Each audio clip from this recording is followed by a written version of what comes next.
Hey guys, so I was gonna wait and do this video when I got back to the hotel, but I'll probably forget. And it's not so much, let me say it like this, it's not so much that I'll forget, is that I'll lose the fire for what I was talking about. You know, I can remind you of a basketball game you went to 10 years ago. I can even show you pictures, yourself there with your girl or, your boy, whatever. And you might remember, but it won't be the same fire you had that night when you got home or whatever. You understand? The tangibility is gone.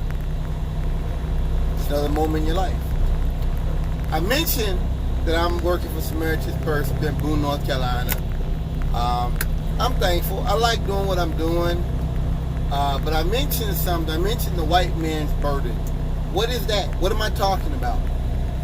Billy Graham, famous missionary, famous, preacher, went all over the world preaching the gospel of Jesus Christ. And that's great. That's awesome. I'm not disrespecting his memory.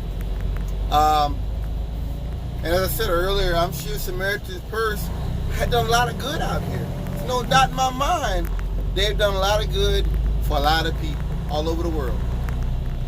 But what is the white man's burden? White man's burden meaning that the white man, he gets old, he gets, to where he can do a little good, he can, make a few moves out here in this world we live in. And so he'll do good, or he'll help out a black person because he feels bad. Because he knows that to get where he got, he had to get, black people were ran over in the process. And my grandfather used to deliver cardboard. And I used to not understand, white men would come up to us. One of them was like, he gave my grandpa like $100. And he was talking about how he's raised around black people. And I was a conservative back then. One day I'm going to talk about it, how I used to be a conservative. I was a real conservative, libertarian. I moved for Ron Paul both times. We can talk about it. But I didn't understand. I thought they were just soft white people. And I didn't understand that those kind of people, they truly understand what has been done to blacks. See, white folks in Ohio, Michigan, and all that, they want to get black people out of the way. They don't care. I want to make that clear. It's not even racism for them. They don't care. Black, brown, red, they don't care. They just move you out the way. That's their whole thing.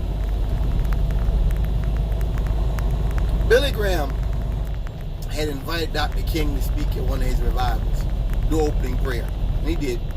And the next year, he brought in a guy that was like pro-segregation, just real racist guy. And Dr. King sent a letter. He was like, "What are you doing? You putting us back?"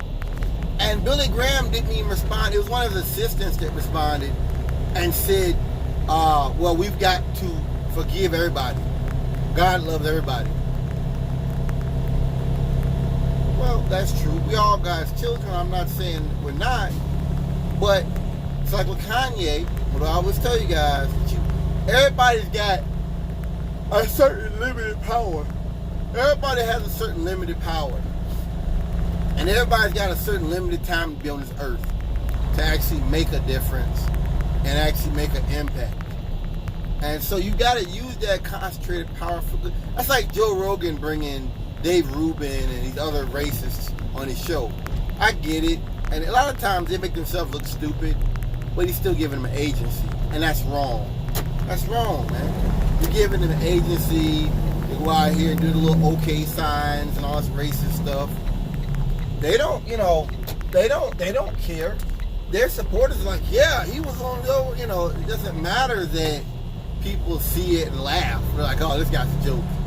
You're giving them agency. And when Dr. King was going to march on that bridge in Alabama in Selma, what did Billy Graham say? Billy Graham said, if the law said I could do it, you don't do it. That's why I cannot respect Billy Graham. Because that is our history as black people. As white people saying, just sit down, just be quiet, just don't get involved, just stay out of the way, and nothing changed. In my opinion, Dr. King was very passive. I mean, compared to the things he said, he was very passive. But that's how white supremacy works. You don't have to be out here marching around with AK-47s to be a threat to white supremacy. White supremacy is the board. White supremacy is the party in 1984, George Orwell 1984. You know, it's not just about you being a threat to the state, it's you being unorthodox to the state. Period. You're a threat. Oh yeah. And so I can't respect him. And as the deacon in my church, you know, he said that Billy Graham was I didn't realize until I got older, he was the chaplain to a lot of presidents. If he really wanted to do something for black people, he could have done it. And then we got those comments they made about the Jews and all that stuff, you know. So really, honestly, is Billy Graham a person that I would have wanted to meet? Or, no, not at all. Not at all. Once again, not saying he didn't do good, but I'm saying that for me, you know, what all that reminds me of is something I say often, which is if you're bold and you're black, you're going to be hated. That's all there is to it. You're going to be hated, man. It doesn't matter if you're like me and you wear slacks and you wipe your shoes, you polish your shoes every so often, wipe your shoes every night, or if you got your clothes clean, or if you're sagging your pants, your head turned sideways, it don't really matter. You're still going to be hated because of what you represent. And that's something I've had to learn. It doesn't matter. You know? It doesn't matter. Look at Obama. The guy they talk about Obama, all the jokes and the racist shit, and calling his wife a man, and talking about she got a steak in her pants. This is, come on, man. This is, you know. So the chaplain was talking about Thanksgiving today. And he was talking about how we need to, you know, give thanks for the world, you know, for what we have and all that. And I told a friend of mine, the logic of that is like if a girl got raped. So a girl got raped out here. I witnessed it. We get the guy locked up. He gets locked up. Okay. No, he doesn't get locked up. He's still out here doing it. And in fact, society says that it was her fault, that she deserved to be raped because she didn't even own her own body.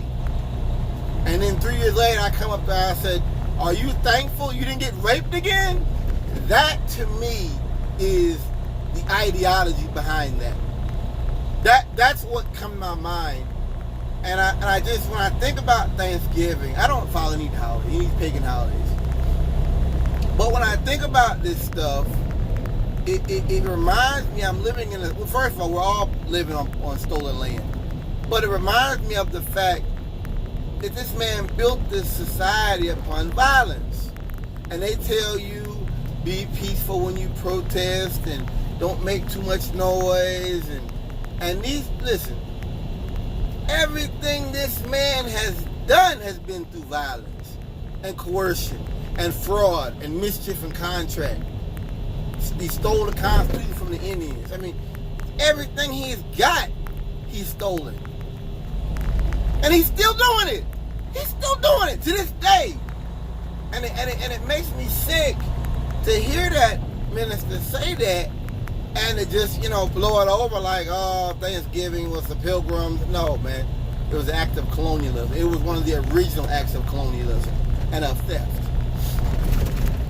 And if I did tell a girl, going back, if I told a girl something like that, and she slapped me to the ground, I would deserve it. I would deserve it. You know, I really would. Looking at that guy, he's really trying to bring people to God and all that. That's cool. He talks about Bonanza and all this gun smoke and stuff, and I'm just like, what the heck? There's no interest whatsoever. I try to be, I'm trying to play the role, man. Okay, I'm trying to play the role. We played a little game talking about, you know, like your favorite stuff. What's favorite sport? I said hockey. That was the whitest sport I knew. And then they were talking about what favorite holiday. I wouldn't know what people would say Christmas. Now, I don't celebrate Christmas. and I'm gonna get into that in a second. But I just, Christians, Christmas. Like I said, my grandpa used to say, when in Rome, do what the Romans do. I'm trying to play the role. I'm surrounded by enemy, and I'm. One thing about me, guys, when I deal with Caucasians, I used to try to play smart and use big words and give a sense of the metaphoric and all this kind of stuff. I don't do that no more. When I deal with white people, a lot of times I don't talk. I come to work my second day, and it's just these two guys that work with me. I take the trailers from their place to the yard, and then they take them from the yard wherever. But sometimes I guess they get bored. They just bring the trailer straight to Samaritan's Purse. So they kind of work with me. I'm glad for them because they didn't do their job. That yard would be packed, and the fact that they're getting on it, I love it. They're doing my job for me. I love it. Yeah, it's cool. Oh, that's the dude. Yeah, that's the dude just passed me. Yeah, he's flying up through here. And when old boy was talking to him, I didn't really say nothing. I just kept quiet, He didn't even know here I am. I'm the other driver. I just let him talk. Cause I'm trying to guide them. That's how I do it, Caucasians, for the most part. I just keep quiet, and I say as little words as possible. Especially when I'm around people that I have much in common with anyway. Because I don't owe them anything. Thought I'd be done before I got over here to the yard. I'm not even halfway done what I want to talk about. I don't follow pagan holidays, Christmas and Thanksgiving, Halloween. I don't follow none of those pagan holidays. Not at all. Not any. I don't follow them. Not at all. To me, you are really just following. You're following a culture that's really destructive. You're following something that's not beneficial to you in any way. It's just not. It's not beneficial. And the older I get, Neely Fuller talks about how they do things to us to keep us from being productive. And I realize in a way that's been done to white people too.